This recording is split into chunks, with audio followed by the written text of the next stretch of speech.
ഹരേ കൃഷ്ണ. ഹര നമ പാർവതീപതയേ. ഹര ഹര മഹാദേവ. ഇന്ന് ദശമി, ഏകാദശി, ദ്വാദശി കഴിഞ്ഞാൽ നമുക്ക് ശിവരാത്രിയായി. നമ്മുടെ ശിവഭഗവാൻ നമുക്ക് വേണ്ടി തന്റെ ജീവനെ തന്നെ ബലിയർപ്പിക്കാനായിട്ടൊരുങ്ങിയ ശിവരാത്രി നാൾ. എല്ലാവരും ഭഗവാനെ മനസ്സിൽ ധ്യാനിച്ച് പഞ്ചാക്ഷരി ജപിക്കുക, കഴിയുന്നതുപോലെ വ്രതവും എടുക്കുക. ഏകാദശി വ്രതമെടുക്കുന്നവര് ദ്വാദശിയുടെ അന്ന് പാരണ വീടിയാലും ഒരു നേരം അരിയാഹാരം കഴിച്ചുകൊണ്ട് പിറ്റേ ദിവസം ശിവരാത്രിയുടെ അന്ന് തങ്ങളാൽ കഴിയുന്നത് പോലെ വ്രതമെടുക്കുക. ഫുൾ സമയം ഉറങ്ങാതിരിക്കണമെന്നില്ല, ഒരു 12 മണി വരെയെങ്കിലും ഇരുന്ന് പഞ്ചാക്ഷരി ജപിക്കുക, ശിവസഹസ്രനാമം ജപിക്കുക. നമ്മള് അറിഞ്ഞുകൊണ്ട് ആ ഭഗവാനെ നിസ്വാർത്ഥ സ്നേഹത്തോടുകൂടി വ്രതമെടുത്താൽ നമുക്ക് നമ്മുടെ ജീവിതത്തിൽ ഒരുപാട് മാറ്റങ്ങൾ ഉണ്ടാകും. ഒന്നും അറിയാതെ ശിവപൂജ ചെയ്ത ഒരു വേടന്റെ കഥ അറിയുമോ? പണ്ട് ഒരു ശിവരാത്രിയുടെ നാളിൽ നടന്നൊരു കഥയാണത്രേ ഇത്. ക്രൂരനായ ഒരു വേടൻ കാട്ടിൽ താമസിച്ചിരുന്നു. ഒരു ശിവരാത്രി ദിവസം അവന് വേട്ടയാടാനായിട്ട് മൃഗങ്ങളെ ഒന്നും കിട്ടിയില്ല. വിശപ്പും ദാഹവും സഹിക്കവയ്യാതെ അവൻ രാത്രിയോടെ ഒരു കുളക്കരയിലെ ഒരു കൂവളമരത്തിന് മുകളിൽ കയറിയിരുന്നു. ആ മരത്തിന്റെ ചുവട്ടിൽ ആരും ശ്രദ്ധിക്കപ്പെടാതെ ഒരു ശിവലിംഗമുണ്ടായിരുന്നു. രാത്രിയുടെ 1-ാം യാമമെത്തി. ആ ആദ്യ യാമത്തിൽ ഒരു മാൻ വെള്ളം കുടിക്കുവാൻ അവിടെ എത്തി. വേടൻ അതിനെ കൊല്ലാനായി അമ്പു തൊടുത്തു.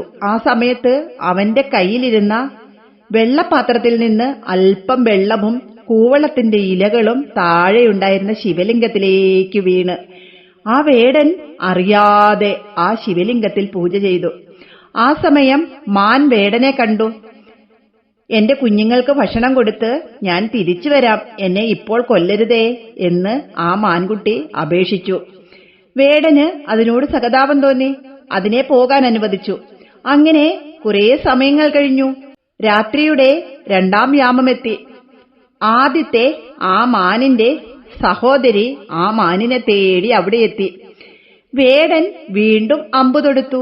അപ്പോഴും അറിയാതെ വെള്ളവും കൂവളത്തിലെയും ശിവലിംഗത്തിൽ വീണു. അങ്ങനെ വേടൻ ആ 2-ാം യാമത്തിലും ശിവന് പൂജ നടത്തി. ആ മാനും ആ വേടനോട് അപേക്ഷിച്ചു, എന്റെ ഭർത്താവിനെയും കുട്ടികളെയും ഞാൻ കണ്ട് മടങ്ങിവരാം, തീർച്ചയായിട്ടും മടങ്ങിവരാം, ഞാൻ കള്ളം പറയില്ല. അങ്ങനെ ആ മാൻ പോയി. സമയം കടന്നുപോയിക്കൊണ്ടിരുന്നു. 3-ാം യാമമെത്തി. 3-ാം യാമത്തിൽ വീണ്ടും ഒരു മാൻ അവിടെ എത്തി. വേടൻ അമ്പ് വീണ്ടും കുലച്ചു. അന്നേരവും വേടന്റെ കയ്യിൽ നിന്ന് വെള്ളവും കൂവളമരത്തിൽ നിന്ന് ഇലകളും ആ ശിവലിംഗത്തിൽ വീണു.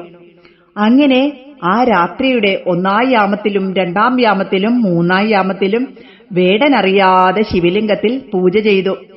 ആ മാനും വേടനോട് പറഞ്ഞു, എന്റെ കുടുംബത്തെ ഒന്ന് കണ്ടിട്ട് ഞാൻ തിരിച്ചുറപ്പായും വരാം. അങ്ങനെ ആ മാനും പോയി. അങ്ങനെ സമയം കടന്നുപോയി. രാവിലെയാകാറായി. 4-ാം യാമമെത്തി. സത്യം പാലിക്കാനായിട്ട് ആ മാൻ കുടുംബം മുഴുവനും, ആൺമാനും പെൺമാനും കുഞ്ഞുങ്ങളും എല്ലാം വേടന്റെ മുന്നിലെത്തി.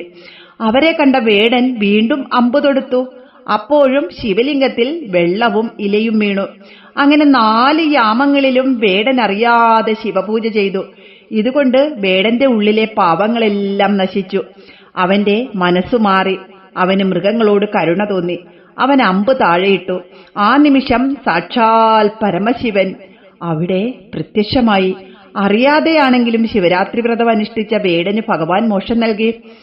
ഈ വേടനാണ് പിന്നീട് രാമായണത്തിൽ ശ്രീരാമന്റെ തോഴനായ ഗുഹനായി ജനിച്ചതെന്ന് പറയുന്നത്. ആ മാനുകൾക്കും ശിവലോകപ്രാപ്തി ലഭിച്ചു. അറിയാതെ വ്രതമെടുത്ത വേടൻ ഇത്രയും പുണ്യം കിട്ടുകയെങ്കിൽ അറിഞ്ഞുകൊണ്ട് ഭക്തിയോടെ ശിവരാത്രി വ്രതം നോൽക്കുന്നവർക്ക് എത്രത്തോളം ഫലം ലഭിക്കും. ശിവരാത്രി വ്രതം എങ്ങനെയാണ് എടുക്കേണ്ടതെന്ന് ഇപ്പോൾ എല്ലാവർക്കും അറിയാം. പക്ഷേ ഏകാദശിയാണല്ലോ, ഏകാദശി കഴിഞ്ഞിട്ട് ദ്വാദശിയും വരുന്നു. അങ്ങനെ 3 ദിവസം വ്രതമെടുത്തിരിക്കുന്നവർ ദ്വാദശിയുടെ അന്ന് ഒരു നേരം അരിയാഹാരം കഴിച്ച് ശിവരാത്രിയുടെ അന്ന് പൂർണ്ണമായി ഉപവസിക്കുന്നവർക്ക് ഉപവസിക്കാം. ഇല്ലാത്തവർ പാലും പഴങ്ങളും ഒക്കെ പകല് കഴിച്ചുകൊണ്ടും അല്ലെങ്കിൽ അന്നും ഒരു നേരം അരിയാഹാരം കഴിച്ചുകൊണ്ടും രാത്രി നമുക്ക് പൂർണ്ണമായിട്ട് ഉറക്കിളയ്ക്കാം. ഇല്ലെങ്കിൽ ഒരു 12 മണി വരെയെങ്കിലും പഞ്ചാക്ഷരി മന്ത്രം ജപിച്ചുകൊണ്ടേ അങ്ങനെ ഇരിക്കുക. 4 യാമങ്ങളിലും ഉറക്കിളയ്ക്കണമെന്നാണ് പറയുന്നത്. പഞ്ചാക്ഷരിയും ശിവസഹസ്രനാമവും ശിവനാമങ്ങളും ഒക്കെ ജപിച്ചുകൊണ്ട് അങ്ങനെ ഇരിക്കുക. നമ്മുടെ മനസ്സിന്റെ ശുദ്ധിയാണ് ഏറ്റവും വലുത്. നമുക്കു വേണ്ടി, ലോക നന്മയ്ക്ക് വേണ്ടി കാളകൂട വിഷം കുടിക്കാനൊരുങ്ങിയ ആ ശിവഭഗവാന് വേണ്ടി നമുക്കും ത്യാഗം ചെയ്യാം. എല്ലാവരും അവരവരാൽ കഴിയുന്നത് പോലെ ശിവരാത്രി വ്രതമെടുക്കുക. എല്ലാവർക്കും മംഗളം ഭവിക്കട്ടെ. എല്ലാവർക്കും നന്മകൾ നേരുന്നു. ഹരേ കൃഷ്ണ. ഹര നമ പാർവതീപതയേ.